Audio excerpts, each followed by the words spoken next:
This episode is proudly supported by Pepe Sayer Australian Cultured Butter. At Pepe Sayer, we focus on quality.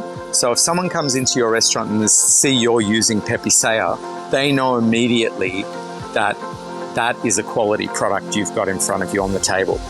And that comes from a decade of just doing quality butter day after day. For more information, go to pepesayer.com.au. The man who loves his job doesn't work a day in his life. And, cooking is not a job, it's a pleasure. It looks like a job because, we have to do some graft and, we have to do some service and, we have to do the mise en place to get ready for service, but it's a joy. This is The Crackling. I'm Anthony Huckstep. When chefs are young, they're often eager to impress, do a little bit too much to dishes and overwork produce to stand out on the plate. As renowned chef Rob Kabboord has matured, he's realised the true mastering of your craft lies in restraint and bringing maximum flavour to each and every dish. Rob, how are you? Good morning, Huck. How are you doing, mate? I'm great. It's good to get you on the podcast. We chatted, it feels like years ago, on our sibling podcast, Deep in the Weeds. How's things? Yeah, things are great. Lots has changed. Nothing has changed. I'm still cooking, but lots has changed. I think since the last time we spoke. I think last time we spoke, I was putting food in boxes, and I still sometimes get a little, someone walking over my grave thinking of that time. But let's not go deep in the weeds. That's not why we're here today, right? That's right. Well, there's lots to talk about because you've worked at some incredible restaurants and you're doing some amazing things now. Whereabouts are you in Victoria these days? Mate, so after my city, I've always been kind of more an urban creature, but we sold our city restaurant, America, quite a few years ago now. We actually made by great surprise, a little bit of money from this. You don't hear that a lot from sales of restaurants. It's usually, doom and gloom, but Ron and I were very fortunate to sell it with a profit. And we decided to buy regional. So we're probably an hour and a half out of Melbourne, a place called Wheatsheaf. It's near Daylesford. And I think I at that stage I was still working at Key. I came back to Melbourne, did a little pop up just to get rid of the Key jitter, so to say. And then COVID hit. Then I did Chancery Lane, and I just got jack off working in the city. I've got acreage, and I used to be there on the weekends and mow and do things to my garden, and then go back to town, and it started to depress me, to be really honest. And I just wanted to be more at home, just be with Bromman, be in the house, be part of the house. And so I kind of gave up urban living for Wheatsheaf, and I'll tell you, man, it's fucking quiet there. It's weird. I've lived in Brunswick for nearly a decade, and I'm very used to trams at 1 a.m. And in Wheatsheaf there's no trams. There's nothing. Quiet. It's very, very quiet. So that took a little time to get used to. But now that I'm there, it's great, and I got myself. It's a really lovely job, actually. I work at the Surly Goat, just cook food, create food, cook. I don't really have a title. I'm just there as cook, glorified commie.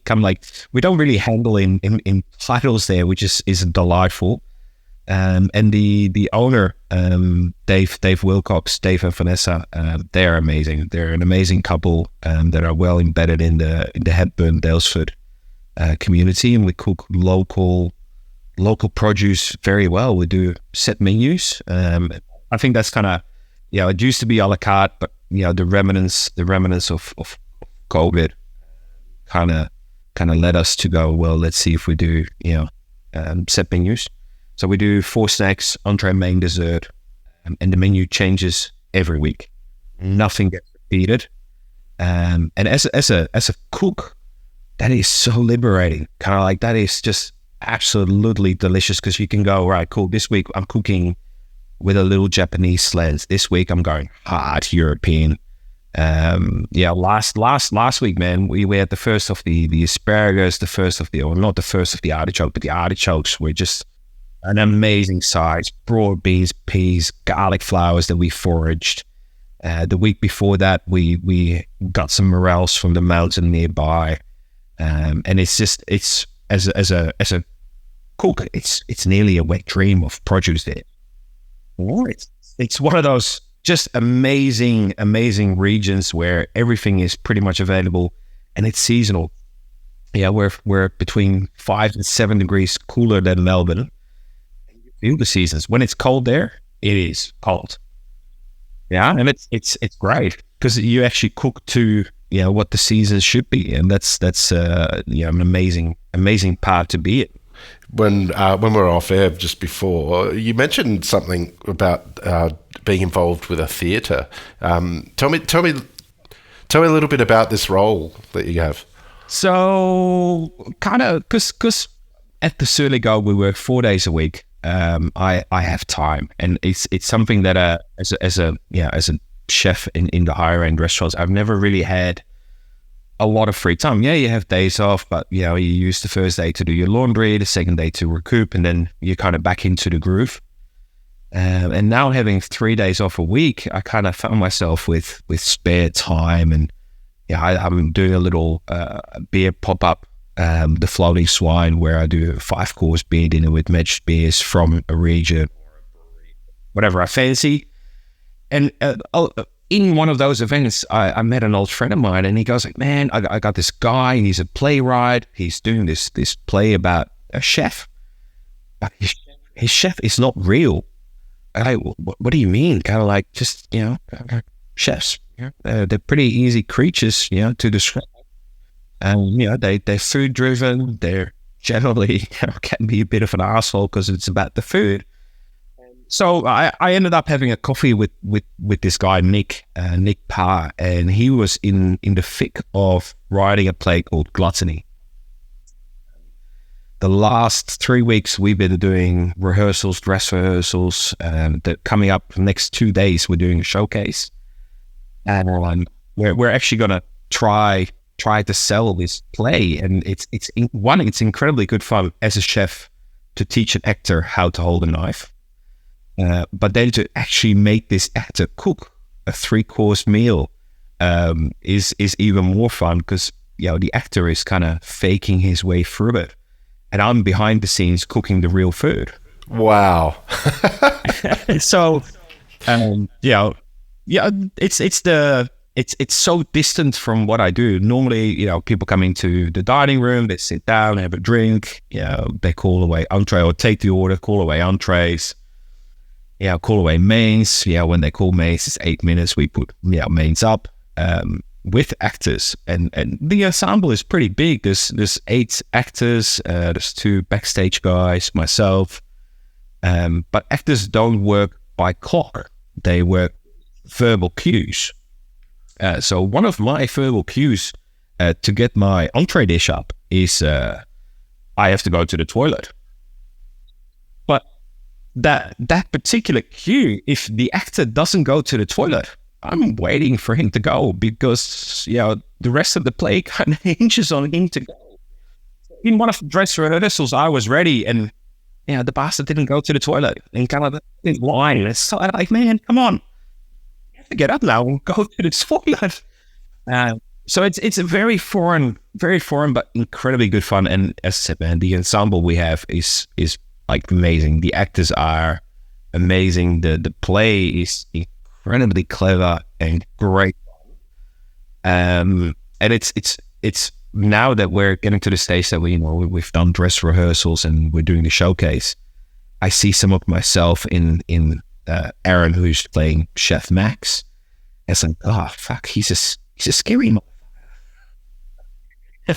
This guy's a little too driven. Well, that does sound extraordinary, and I want to get into sort of what you're doing now in detail in a little while. But take us back to when you were young. You're from Holland originally. Where did you grow up, and what sort of role did food play for you?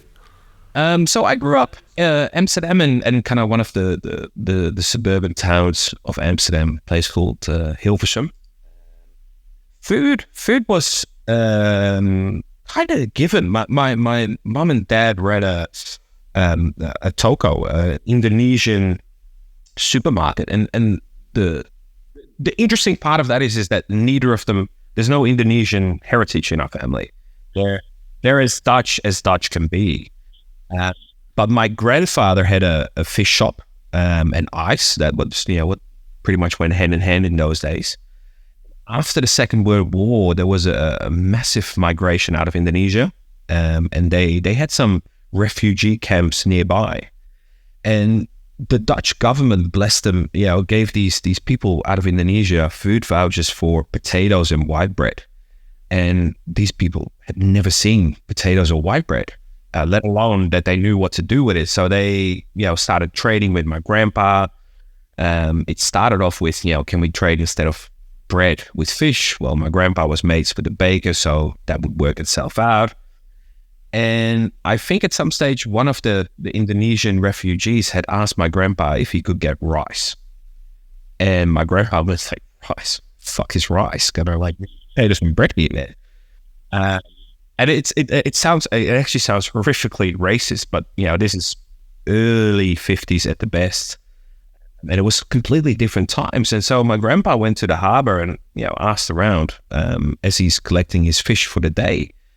And he found a boat that just came from Java and they had a bit of rice. And so he bought the rice and started trading with these refugees in rice. And from rice came ginger and lemongrass. And it kind of just grew completely out of hand. And my mum and dad now have a shop that's probably one of the best tokos in Holland.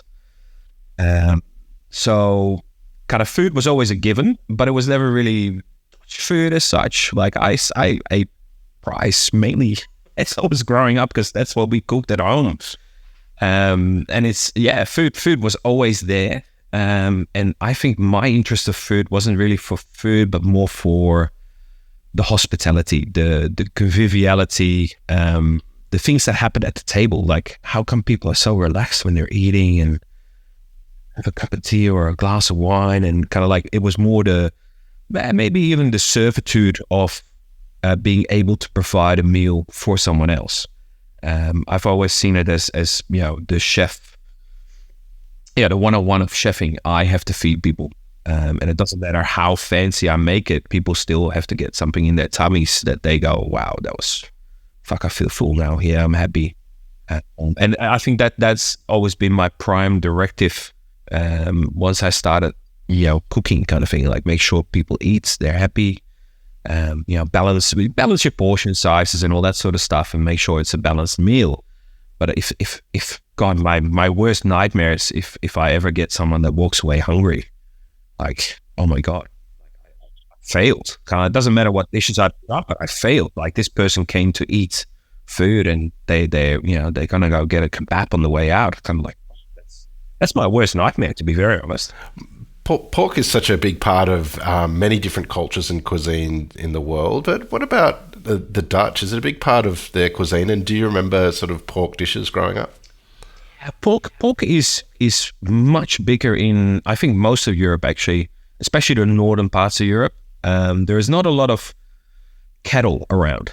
Yes, there's dairy cattle because the Dutch make an incredible amount of milk and cheese, but they don't really have eating cattle.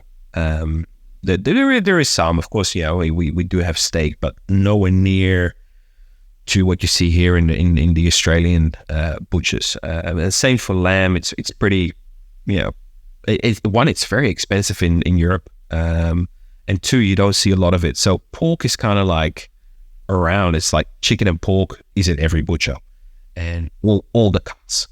And I, I'm sure as a small child or as a growing up young lad, I ate a lot of pork because it was just part of the diet.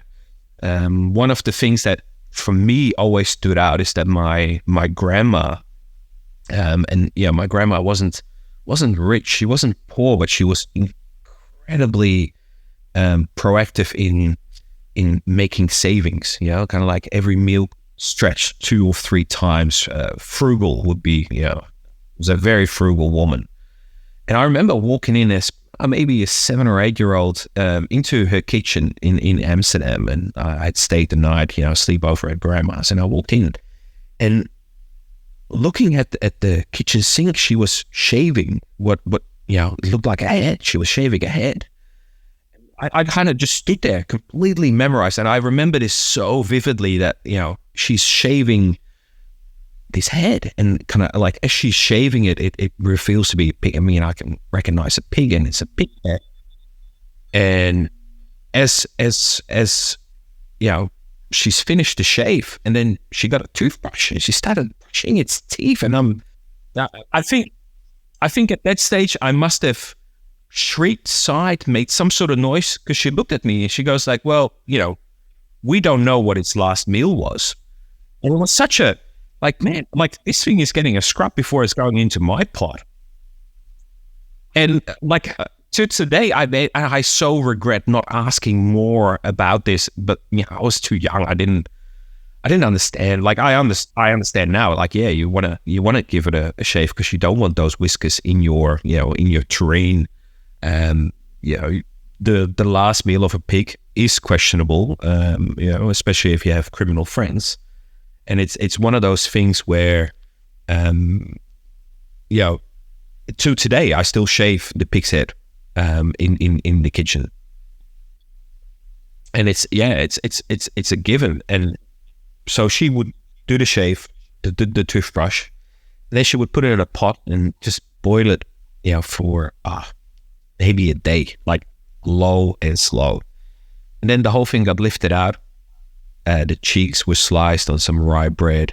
The jowl was, you know, just back into a soup, and every scarrock was used to go into a soup or a stew or whatever she was making, and we would just end up with the skeleton head. And that was like, and I still like, that's still one of the things that I remember so vividly, that, you know, that there was nothing ever left on that head. Everything got used in an array of things, and that big set used to feed lots of people. Yeah, that's my like, when people go like, yeah, first memory of pork. Well, yeah, probably that one. Yeah, it could have made me vegan. I'm glad it didn't. Tell us about the first sort of couple of years of your career as a chef. What were the really important sort of venues and people that you worked with as you started to build your career? So after I finished culinary school, I needed to get out of Holland. I looked at French food with this awe of like, holy shit, these guys can cook. And originally, I really wanted to go to Switzerland because I thought that was the pinnacle of French cooking. But I couldn't get in, and like the you know, they were very, very elitist in the kitchens, and it was much easier for me to go to London, find someone that, you know, does nice French food and learn in there. And I was kind of lucky. I ended up at the Waldorf Hotel on Roadwich, and at that stage, the hotels were still places where everything got done in house. So the butchery department did all the butchery. They used to get whole carcasses in, you know, RGs, whole fish, and they used to butcher everything, and everything got used throughout the hotel. So, you know, if you did a chicken, the breast would go to the club sandwich, the thigh would go into, you know, the dining room service, and it was just an amazing, again, kind of, you know, frugality of using produce by buying whole produce. And so my training school, my learning school was just spectacular. I moved for the first couple of years just within the one hotel from section to section, learned everything there was to know about sandwiches, everything there was to know about room service. I did night bakery to learn bread, croissants, viennoiserie. I did banqueting, and I just learned. Yeah, I was like a sponge. And then I think kind of probably towards the end of the second year there, they put me in the a la carte in the Palm Court, which was a Michelin-starred restaurant, very Frenchy, lots of Garrett service and cloches and quite opulent. And I did service there, and I remember coming out of my first service going, just the adrenaline, like, holy crap, man. Like the adrenaline of service, like, how do I get more of this? And so I started really looking at kind of, how do I get to have this adrenaline shot every service, every day? And then I worked there in the Palm Court for a bit. I kind of changed jobs. I went to the Landmark Hotel and worked with a guy called Andrew McLeish. And again, we had a Michelin star, very French, very hardcore French food. But he introduced me to people like Nico Landis. So he introduced me, the River Cafe back then, Quatre Maisons. And so every penny I had, I spent on eating in these wonderful fucking places. And I was broke, man, all the time. Kind of like I barely had enough money to pay rent some months. But I ate. I ate a lot of amazing food. And I think as a youngling then, there was still this very much this, if he comes to eat and he spends, his 100 quid with us, we'll give him a free glass of this or an extra course, or come into the kitchen and say hello. So you get these over the top experiences that, I was just buzzing coming out of some of these restaurants going, fuck. During all of that, I met this wonderful Australian girl, Bronwyn, who is, and she had said one day, like, hey, you wanna come check out Australia? And I'm like, let's go on a holiday. So we went on a holiday to Australia, and I ended up here going, holy moly, this is a beautiful country. And we ate at some restaurants, and I saw some of the produce and some of the stuff that was happening here in late 99, 2000s. And I think Australia then really started to look at what was happening in kitchens. And so I kind of took the move, to Australia. I'm here, and I haven't really looked back since. Kind of like I'm happy cooking here. Well, you've been part of some pretty incredible restaurants in your time in Australia. Tell us about those first couple of years in Australia. Where did you find your foot in the door? So foot in the door, kind of like we were living in Rutherglen. My wife Bronwyn is from Rutherglen, so we were living there, and I tried to get into Melbourne. Back then I still sent my resume and a little introduction letter by mail. that was our email had just started, kind of thing, and that wasn't really a thing for restaurants, I don't think. And I couldn't really get into Melbourne. I wanted to go to Melbourne. I tried for the original Vue de Monde. There was very much a brick pack happening here in Melbourne. And actually, when I ate here, it was very similar to London, and it was kind of like, I'm not sure if this is me. I have done this. I want something different. Wrote the same letter to a couple of guys in Sydney, Guillaume Brahimi, who else? The MG Garage, which was Yanni Christens back then, Damien Pignolet. And all those guys responded by letter. So I got a letter like 2 weeks later saying, hey, thank you for your application. We don't have anything right now, but if you're in Sydney, come say hello. And so I went like, well, actually what we should do, maybe I should be on the ground in Sydney. And at that stage, I didn't really have a concept of distance. I thought, Sydney would be, Amsterdam, Brussels kind of thing. I didn't know that was 10 hours, 10-hour drive. And so kind of like, then when we got to Sydney, I actually understood that like, this is, I now get why they say, hey, we're not sure we're going to do anything with you because you're miles away. And so I was in Sydney, did the same thing, kind of like started saying hello to people. I ended up kind of working for Guillaume Brahimi in this place called, was then Bilson's. And he had he left his sous chef in charge. And I to be very honest, I didn't really like the sous chef that much. He was doing very classic kind of naff food. But then this guy, Peter Gilmore, arrived, and Peter was just talking about food like I had never heard anyone talk about food. Like he was going to take this duck, confit it, and put it back together and make this brick, and we're going to serve it on a bit of mash and this and that. And, he was going to take pork belly, which is was such an inferior cut. And he was going to confit it and then crisp it and then put a little noodle salad with jellyfish in between it and a couple of scallops on top. I just went like, what the fuck? Scallops and pork? Like, what is this guy thinking? Kind of like, what Kool-Aid is he drinking, and where can I get some of that Kool-Aid? And so I stayed at Key. I worked with Pete. And then the next 5 years I was there are just a bit of a blur. The business just boomed. It got so busy. It won, I think, every award that was possibly to win in first 2 years that he was there.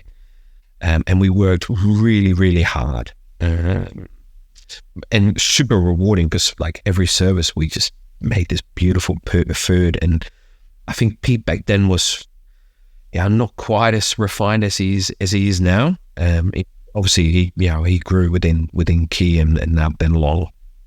But the food was just so delicious and so kind of foreign, I think, to most of Australia at that stage. And it was such a great learning, like just sponging around Pete, learning, seeing the ideas that he came up with. And, after the 5 years I was there as sous, it was actually kind of like hard to leave, but I'm glad that I did. It was one of those things where you go like, man, I there's other things that I need to explore and other things that I need to see. And I was still young back then. And it was really nice to actually leave Key, go to Claude's, work with Chewy, and have legends like Tim Backpoy just walking in one day and having coffee, talk to you about sauce and how to use the two. And I remember Yanni Christies and Damien Bignollet used to come for coffees on Saturday mornings, and there better be some petty fours when these guys come, because they're legends in their own right. And we used to sit outside in that tiny little courtyard and talk about the week, talk about the next menu, talk about some produce they had seen, or hey, have we played with this amazing Flinders Island stuff, or have we tried the latest pork thing that was around? And there was always discussion over food. I don't think we ever talked politics. I don't think we ever talked inflation or any of the other boring stuff. It was always, hey, food. Have you tried this yet? Have you considered doing this with this? And that was amazing. From there, what did I do from there? Oh, I got the opportunity to open or reopen the Montague Hotel in Melbourne. And that was probably the first time me and Bron worked together. And that was great. That was such a, where you go like, oh wow, my lovely wife can write a wine list and a beer list, and I can do whatever food I want. And we cooked really hard. I actually, by chance, looked at a menu of the Montague a couple of weeks ago. I was thinking to myself, what were you doing? Did you hate yourself? And I think I did hate myself at that stage. Kind of like, man, it was complicated, difficult. And I think you said it in your introduction. Young chefs have this, at more is more, and it turns out more is not more. Yeah, less is more. How did Merrycoat come about? Tell us about the beginnings of that. Merrycoat. So the very first time Merrycoat became an idea, or the seed of an idea, is that Bron and I, because Bron has always been very interested in wine regions. I kind of want and need to go back to Europe, once every 2 years, more often if I can, to see mum, dad, my sister, her family, and it's nice just to go home every now and again. And so what we started doing is we go to Europe. I spend a week with my family, and the other week we pick a wine region. And we were in the middle of Burgundy. The town, I can't remember the name of the town, but there was this little cafe And the first time we walked in there, there's a waiter sitting in the restaurant. It was maybe 6 o'clock, smoking a cigarette. And we walked in, go like, bonjour. And we have oval. And he just shushed us away. He didn't even say anything. He just went like, it's like, and so we didn't realize that the place didn't open till 8 o'clock. Kind of like we were there, he was about to have staff dinner. He was not interested in talking to guests. We ate somewhere else that night. And on the way back to the little cottage that we were staying, we walked past this restaurant and it was thumping. It was so busy. It sounded so joyous. And it smelled like think French bistro. The place smelled just delicious food. So I think Bron was pretty pissed that he shooed us away. So the next day I got the, you go there in your best French and you get us a table. So I'm lucky. I speak a little French. So I went back there bonjour, can I have a table? And the guy went like, yeah, come back 8 o'clock. So 8 o'clock I was there and there was a queue. Man, kind of like, how do I negate this? We couldn't get in the second night. And so the third night we finally get in there and we get to meet the owners, and they have now heard about these two foreigners that keep showing up wrong every night. So they wanted to chat. And it's this young couple that, opened a restaurant, and their idea for this restaurant was that there is a wall of wine with prices on it. There is a menu that's 5-6 items, and that's it. And if you don't like it, keep walking. If you like it, sit down and have a joyous time and eat great food. Pick the wine you want to drink. And I think both Bron and I walked out of that night having, had, just a classic snails, nice hearty veal stew, an incredible bottle of Chablis and probably a bottle of Pinot as well. And some amazing cheese at the end. And we walked out of there like, man, this is conviviality. This is exactly what a dining room should be, and how do we translate that into Melbourne? And then I think it took another 4 or 5 years before we actually got to the stage that we went like, right, cool, we have, a fistful of pennies. And we didn't have a lot of money, but we found a site with a liquor license and the bare bones of building this dining room. And then we just set out to become, what became Maricote. We built a living room, and it was supposed to be our living room where we would feed people, and it was supposed to be just for the locals. It wasn't supposed to be, award-winning or had it. None of that really mattered. That just came as we worked really hard and loved what we did, and people started taking notice. Bronwyn won some amazing wine awards, but she is not a sommelier. She just likes pairing good wine to good food and serving that to people and making sure people enjoy it. Kind of like, you like Chardonnay, you like it oaky, buttery, and we always had this kind of rule that if people didn't like it, they shouldn't drink it. Like, if you don't like it, we'll take the bottle, you pick something else, and and I think that generosity, that just the sheer generosity of people feeling safe in our living room, eating our food. And the first couple of years were very restaurant-y, kind of like, we had rules and protocols. And as we grew up in that space, we found that a lot more people came in that trusted us and went like, you guys cook, and put something next to it to drink. And once that started happening, that's when you kind of achieve freedom as a restaurant, as a business, as a chef, as a front of house person, because we got away with everything. Kind of like, we could, people started trusting us. So would you like some cheese? Yeah, sure. Kind of like, and that's where our business actually becomes self-fulfilling. It's great. Like, I look back probably with romantic glasses on, because I do remember that I worked pretty much every day, because on Monday our days off, and it was bookkeeping, and we had to go get glasses and talk to producers and do other stuff. So we worked 6, sometimes 7 days a week, And we worked very long hours. It's not as glorious as it sounds. Like the toilets, cleaning in the morning. All the paperwork behind it still needed to be done. So it is incredibly hard work. But I look back on that because we achieved kind of what we shot for, and is to have that safety with people have a great time in our dining room. Was there any pork dishes over the time with Merrycoat that you had that you could share with us? Yeah.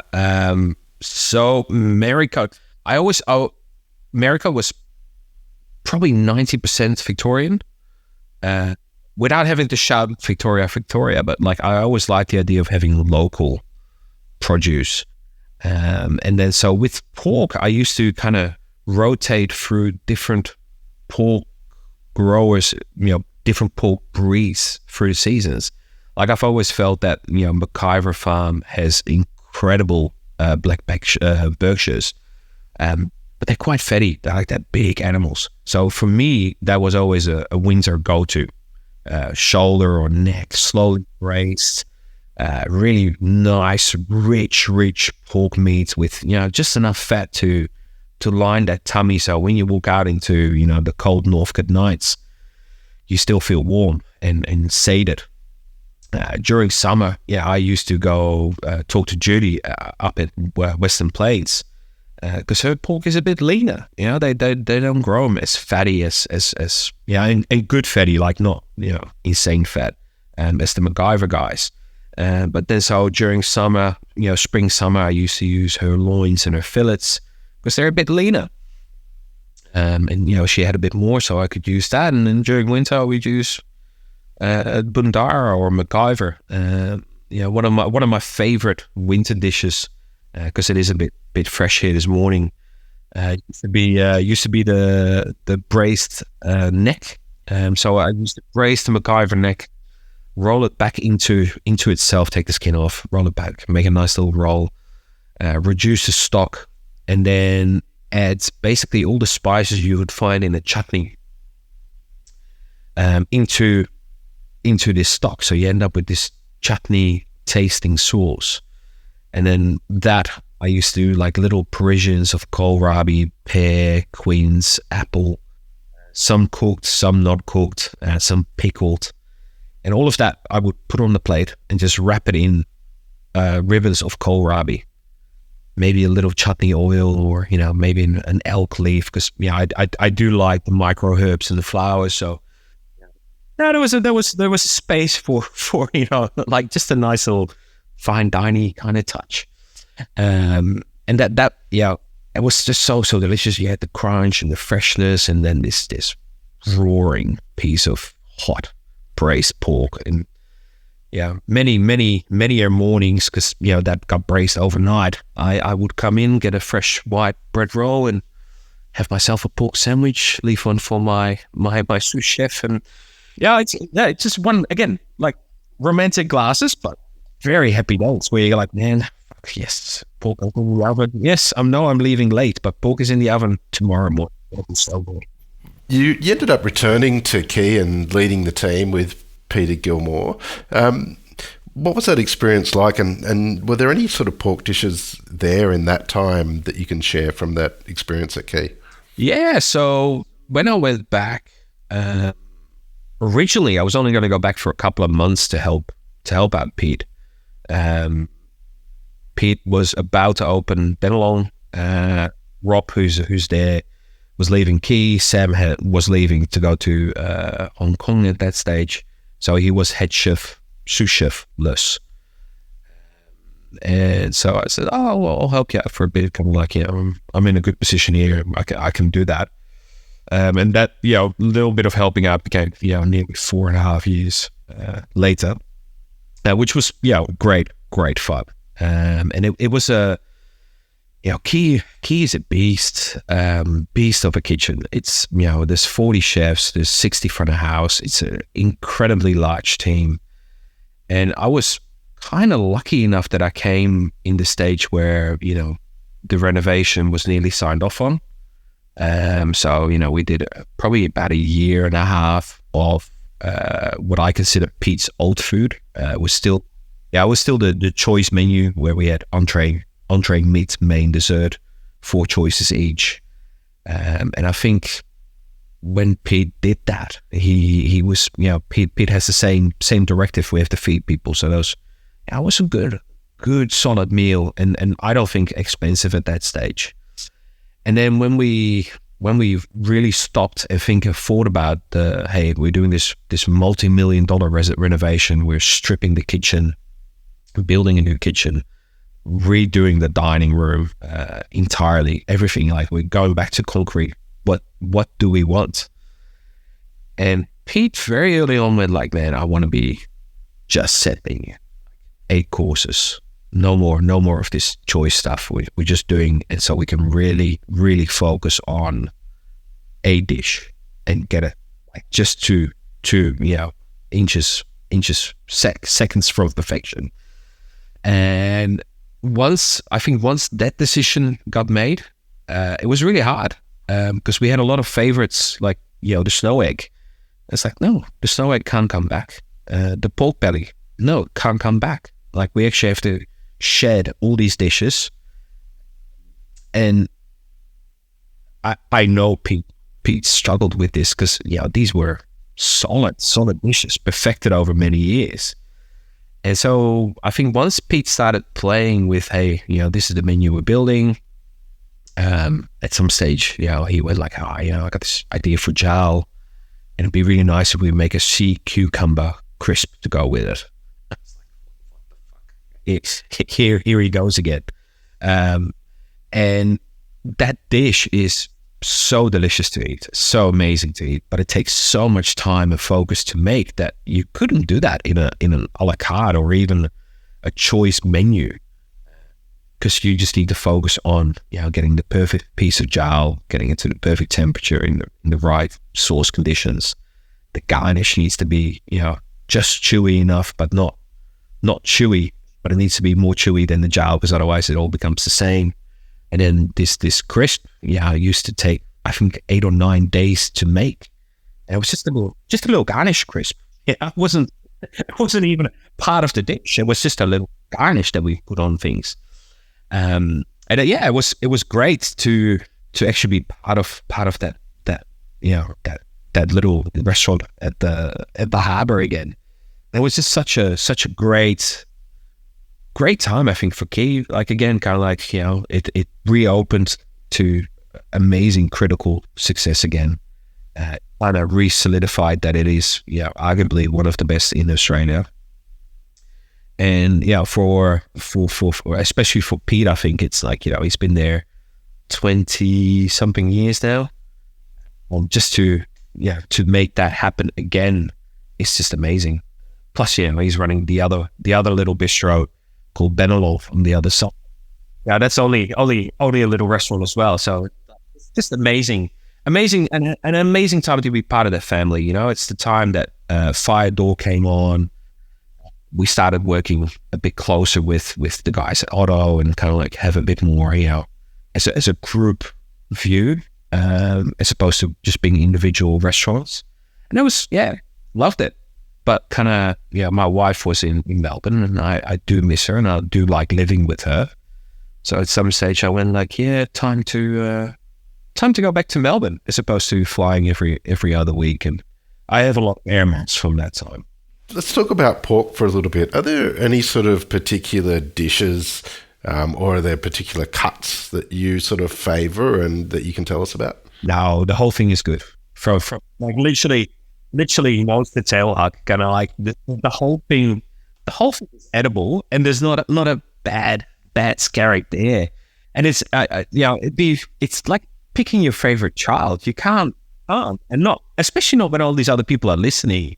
Go, that's no. I do have favorites, but it's when the mood strikes. Kind of like, it's not every day that I want to eat pork belly crackling, but feel like pork belly and crackling, it needs to be good crackling, really nicely puffed. Probably more the Chinese way than the European way.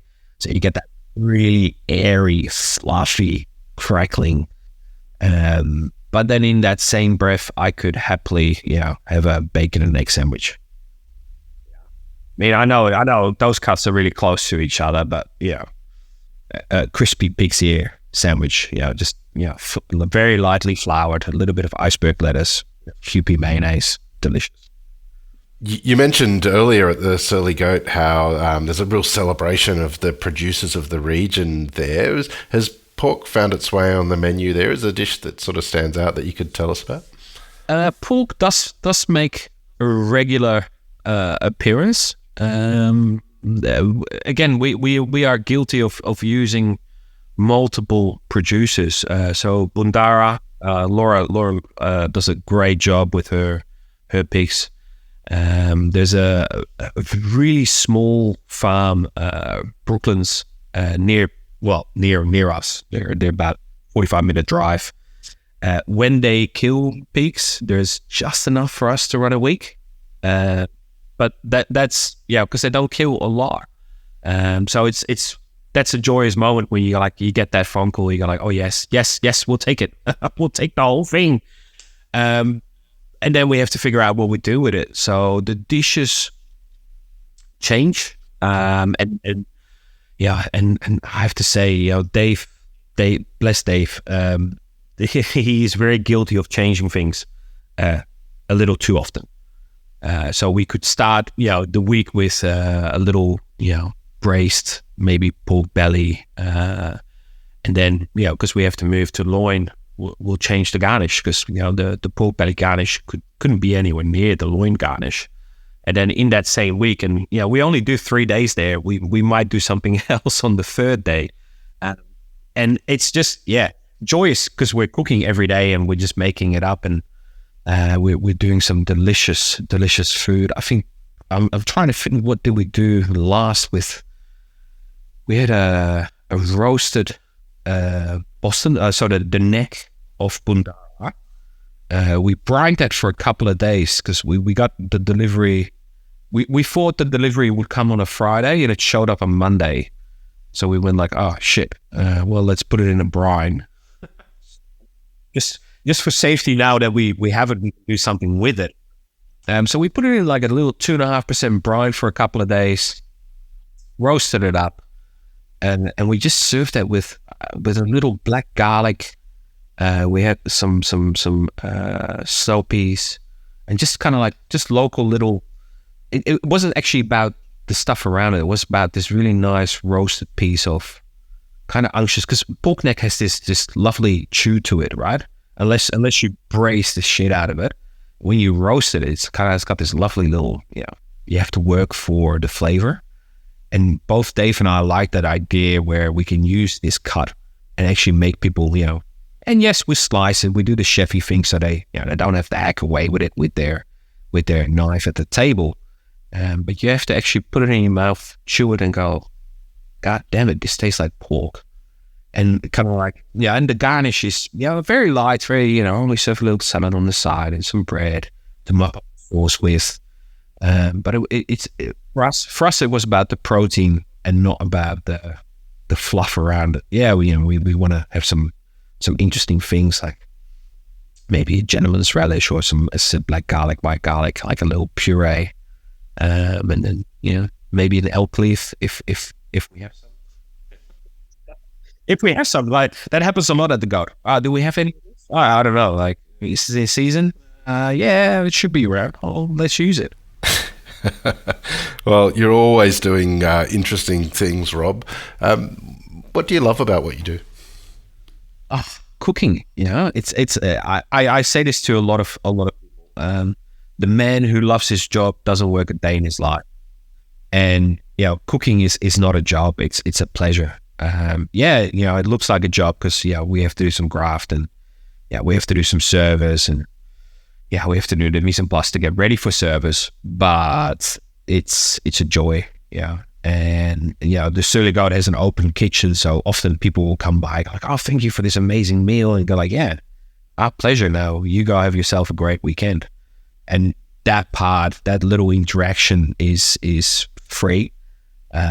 But gives such joy to myself, the team, because we know we just did, a good deed. We fed someone. They're walking out with a full belly, a deliciously well-filled belly, with some great food. And I think kind of that's, it's kind of the secret to, I think, longevity in the industry as well. If you love what you do, it's not work. It's just, what you do.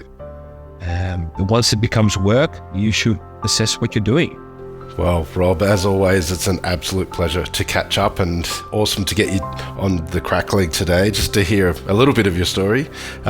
Look forward to seeing you in the theatre as well. Please keep in touch, and we'll catch up again soon. I will, man.